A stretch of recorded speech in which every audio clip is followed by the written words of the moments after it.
नमस्कार दोस्तों, स्वागत है आप सभी का क्लास 10th एनसीईआरटी मैथ के इस नए वीडियो में। प्यारे दोस्तों, जैसा कि आप सभी जानते हैं, इसके पहले हम लोगों ने प्रश्नावली 1.1 और प्रश्नावली 1.2 के सभी क्वेश्चन को आसानी से सॉल्व कर लिया है। तो आज से मैं शुरू कर रहा हूं प्रश्नावली 1.3। लेकिन प्यारे दोस्तों, आपकी जानकारी के लिए मैं बता दूं कि इस वीडियो में हम लोग प्रश्नावली 1.3 के अभी क्वेश्चंस को अटेम्प्ट नहीं करेंगे। सबसे पहले हम लोग क्या करेंगे, उन सब क्वेश्चंस को सॉल्व करने के लिए कितनी बेसिक बातों की हमें आवश्यकता है, उन सब के बारे में जानेंगे इस वीडियो में, ताकि जब हम क्वेश्चन सॉल्व करें तो हमें ओनली क्वेश्चन में उन सब कॉन्सेप्ट को यूज करना पड़े। फिर दोस्तों, जैसा कि आप सभी जानते हो, किसी भी युद्ध को लड़ने के लिए या किसी भी काम करने के लिए एक परफेक्ट हमें हथियार की आवश्यकता होती है। और सबसे ज़्यादा मतलब हेल्पफुल तब होगा जब हम उन हथियारों को कहाँ यूज करना है वो पता हो। जिस स्टूडेंट्स को कौन सा कॉन्सेप्ट कहाँ यूज करना है, अगर वो बातें पता हो जाए तो उसे वो क्वेश्चंस आसान हो लगने लगते हैं। तो प्यारे दोस्त, हम लोग इस वीडियो में उसी कॉन्सेप्ट को सीखने वाले हैं और मैं बताऊंगा भी उस कॉन्सेप्ट को कैसे अप्लाई करना है। तब आप समझ जाएंगे कि हाँ सर, आपने क्या कहा था। तो चलिए बातों में समय नहीं गवाते हैं, सीख लेते हैं उस कॉन्सेप्ट को जो हम प्रश्नावली 1.3 की एक एक क्वेश्चन में यूज करने वाले हैं। तो देख सकते हैं यहाँ पे दिया गया है बेसिक बात। अब बेसिक बात क्या है, जब आप प्रश्नावली 1.3 का पहला ही क्वेश्चन दिखेंगे तो लिखा जाता है, उसमें लिखा रहता है कि सिद्ध कीजिए कि √5 एक अपरिमेय संख्या है। अब साफ आपके सामने आ गया अपरिमेय संख्या। जब आप अपरिमेय संख्या के बारे में जानते ही नहीं हैं तो सॉल्व कैसे करोगे। तो यही बातें हम लोग सीखने वाले हैं। तो देख सकते हैं बेसिक बातों में हम लोग याद रख लीजिएगा, ये वीडियो बहुत ही बेसिक होने वाला है प्यारे दोस्तों। और यदि बेसिक बात आपको नहीं पता होगी तो मैं लिख के दे देता हूँ कि आपको क्वेश्चंस अटेम्प्ट नहीं होंगे। तो देख सकते हैं यहाँ पे लिया गया है परिमेय संख्या। अब जैसा कि परिमेय संख्या कक्षा 8 का ही टॉपिक है, तो बच्चों को पता तो होता है लेकिन पूरी तरह से नहीं पता होता है, हमेशा कन्फ्यूज़न में रहते हैं। तो देख सकते हैं लिखा गया है कि वे संख्याएं जिसे P/Q के रूप में लिखा जा सकता है वो परिमेय संख्या है। ये कक्षा 8 का रटाया परिभाषा है, सब लोग जानते हैं। लेकिन प्यारे दोस्तों, मोड़ कहाँ से लेता है कहानी, यही शर्त से। ये शर्त जिसको पता रहता है वो परिमेय संख्या के बारे में डिटेल जानता है। क्या कि जहाँ P तथा Q सह अभाज्य हो तथा Q बराबर ≠ 0। अभी तक आप लोगों ने यही पढ़ा था कि हर का मतलब यदि 5/0 नहीं होना चाहिए तो P हो गया, ये Q हो गया। यही Q बराबर ≠ अगर 0 हो गया, मतलब Q बराबर 0 हो गया तो परिमेय संख्या नहीं कहा जाता है। तो आप देख सकते हैं, तो यहाँ क्या होना चाहिए 5/3। तो ये P/Q के रूप का, इसका मतलब ये परिमेय है। इतनी बातें तो सब जानते थे, लेकिन जो हमें क्वेश्चंस में अप्लाई करना होगा, यहाँ क्या करना होगा, जहाँ P तथा Q सह अभाज्य हो तथा Q बराबर ≠ 0, ये शर्त आपको याद होने चाहिए परिमेय संख्या का। अब आपके दिमाग में चलेगा सर सहअभाज्य संख्याएं क्या है। तो प्यारे दोस्तों, इसलिए मैंने सहअभाज्य संख्याएं लिख कर रखा है।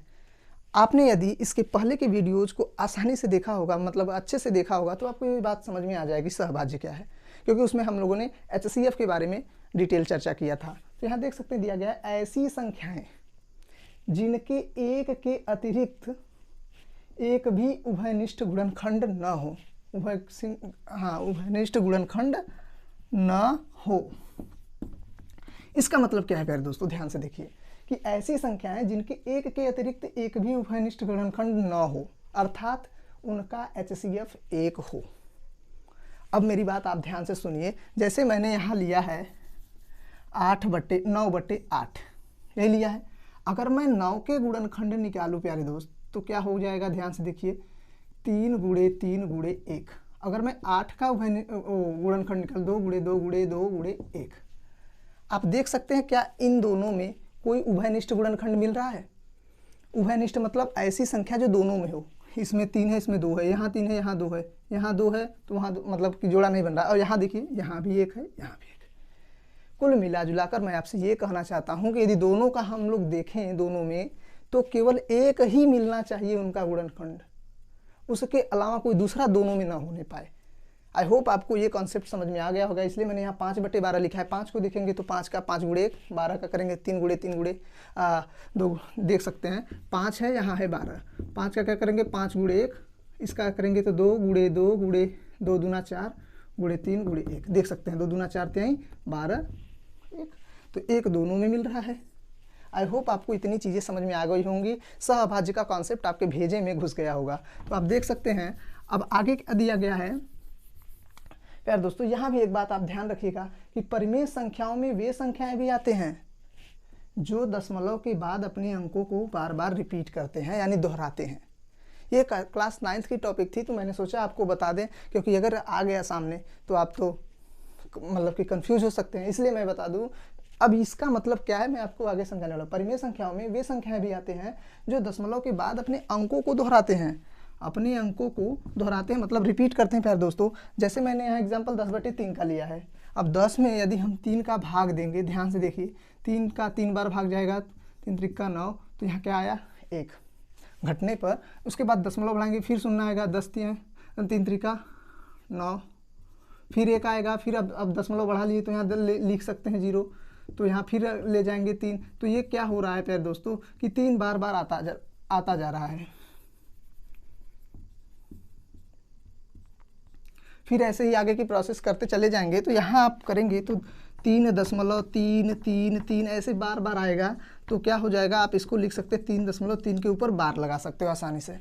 तो यहाँ दिया गया है परिमेय संख्या में वे संख्याएं भी आते हैं जो दशमलव के बाद अपने अंकों को बार बार दोहराते हैं। ये बात अपने याद रखिएगा ताकि जब भी आपको कॉन्सेप्ट आए तो आप यूज कर सकें। तो चलिए प्यारे दोस्तों, आई होप आपको इतनी चीज़ें समझ में आई होंगी परिमेय संख्या के बारे में। अब मैं एक टॉपिक और रह गया अपरिमेय, क्योंकि इसी पर तो हमारा प्रश्नावली 1.3 के क्वेश्चंस बनते हैं कि सिद्ध कीजिए कि √5 एक अपरिमेय का नाम लिया है प्यारे दोस्तों। लेकिन हमें परिमेय को बताना पड़ा, इसलिए बताना पड़ा क्योंकि इसमें क्या है प्यारे दोस्तों, परिमेय है, और परिमेय को जानेंगे तभी हम अपरिमेय को सिद्ध कर पाएंगे। चलिए आप इसका स्क्रीनशॉट लीजिए, तो मैं आपको अपरिमेय के बारे में बताता हूँ।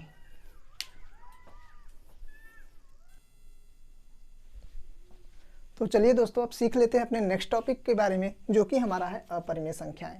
तो अपरिमेय संख्याओं में क्या है प्यारे दोस्तों, अगर अपरिमेय संख्याओं की परिभाषा को देखते हुए, अगर नज़र में रखते हुए अगर इसकी डेफिनेशन दिया जाए तो आप क्या दे सकते हैं कि वे संख्याएं जिन्हें p/q के रूप में न लिखा जा सके वे अपरिमेय संख्याएं होते हैं। सिंपल सी बात। और लेकिन प्यारे दोस्तों, इसके परिभाषा को और सूचनापूर्ण बनाने के लिए नीचे मैंने कुछ लिख कर रखा है पॉइंट, जो आपको अपरिमेय संख्याओं के बारे में जितने भी कॉन्सेप्ट हैं सबको सिखा देंगे।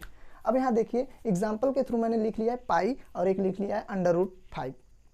काफ़ी स्टूडेंट के मन में ये सवाल आता होगा, सर पाई की वैल्यू 22/7 है, इसे तो हम p/q के रूप में लिख सकते हैं, लेकिन क्यों इसे अपरिमेय बोल रहे हैं? प्यारे दोस्तों, अपरिमेय संख्या इसलिए बोल रहे हैं क्योंकि जब आप 22/7 में मतलब 22 में 7 का भाग देंगे तो इसके जो संख्याएं होती हैं ना दशमलव के बाद, वो बदल रही होती हैं। और अभी हम लोगों ने पिछले टॉपिक में जो परिमेय संख्याओं के बारे में था, वहाँ एक लाइन पढ़ी थी कि दशमलव के बाद संख्याएं बार बार रिपीट होती थी, तो इस वजह से इसको हम लोग अपरिमेय बोले हैं। तो यहाँ देख सकते हैं एग्जाम्पल के थ्रू मैंने लिख लिया। अब नीचे क्या है ध्यान से देखिए, अपरिमेय संख्याओं में वे संख्याएं भी आती हैं जो दशमलव के बाद अंकों को नहीं दोहराते हैं। यही बात मैंने अभी बताया आपको 22/7 के बारे में।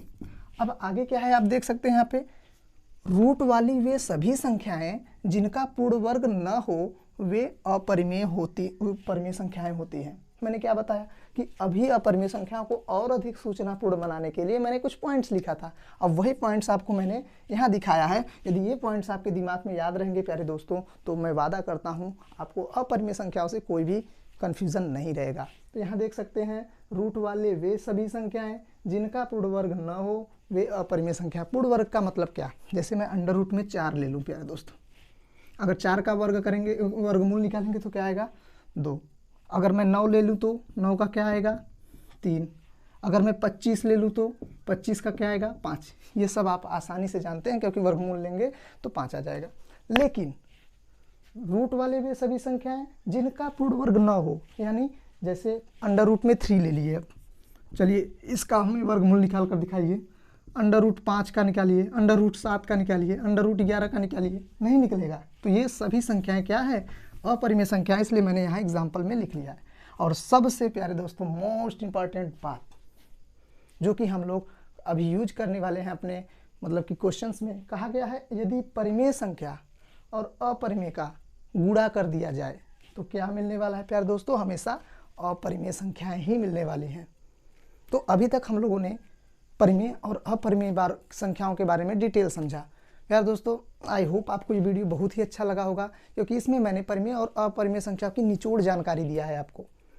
तो चलते हैं वीडियो के समापन की ओर। तो मैं आपसे यही करना चाहूँगा कि यदि आपको वीडियो बहुत अच्छा लगा हो तो प्लीज़ प्यारे दोस्तों एक लाइक कर दीजिएगा, और यदि चैनल पर नए हैं तो चैनल को सब्सक्राइब करके बेल आइकन को जरूर प्रेस कीजिए, ताकि हमारे द्वारा अपलोड की गई वीडियोज़ के नोटिफिकेशन आप तक सबसे पहले सबसे पहले पहुँचे। प्यारे दोस्तों, तो चलते हैं, पढ़ाई करते रहें। All the very best. जय हिंद। मिलते हैं नेक्स्ट वीडियो में।